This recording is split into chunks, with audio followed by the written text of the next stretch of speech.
Sunday వచ్చిందంటే ఏదైనా breakfast ride plan చేస్తున్నారా? అయితే ఈ రీల్ ఖచ్చితంగా సేవ్ చేసి పెట్టుకో మామ. Vizag to Jalampalli reservoir. హైదరాబాద్ నుంచి ఫ్రెండ్ వచ్చాడు మామ. ఎటైనా వెళ్దాంరా బ్రేక్‌ఫాస్ట్ రైడ్‌కి అంటే జాలంపల్లి రిజర్వాయర్‌కి వెళ్దాం అనుకున్నాం. వైజాగ్ నుంచి 80 కిలోమీటర్స్ చూపించింది గూగుల్ మ్యాప్స్‌లో. చలో స్టార్ట్ ఇంకా. అలారం పెట్టుకున్న లేవను మేము రైడ్ అంటే కోడికూయకముందే స్టార్ట్ అయిపోయాం. బ్రేక్‌ఫాస్ట్ రైడ్ అంటే బ్రేక్‌ఫాస్ట్ ఉండాలిగా. ఈ సిటీ టిఫిన్స్ కాకుండా విలేజ్ టిఫిన్స్ టేస్ట్ చేయాలని చోడవరంలోని బ్రేక్‌ఫాస్ట్ కోసం బ్రేక్ తీసుకున్నాం మామ. టేస్ట్ కేక్ అంతే. గాంధీ తాత చెప్పినట్టు భారతదేశం నిజమైన అందం చూడాలంటే పల్లెటూరులే మామ.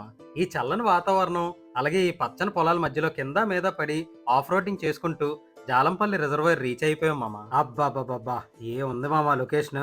నేను ఇంకెక్కువ చెప్పే కన్నా మీరు కూడా మీ ఫ్రెండ్స్ తో ఏదైనా వీకెండ్ రైడ్ ప్లాన్ చేసి ఈ బిజీ లైఫ్ నుంచి ఎస్కేప్ కొట్టేయండి మామ. అవునట్టు చెప్పడం మర్చిపోయాను. మన వాళ్ళు ఎవరైనా ఈ వీడియో చూసి వెళ్తే అక్కడ ప్లాస్టిక్ చెత్త పడేయకండి మామ. వీడియో నచ్చితే ఫాలో కొట్టి ఒక లైక్ కొట్టేయండి మామ. మళ్ళీ నెక్స్ట్ వీడియోలో కలుసుకుందాం. బాయ్ మరి.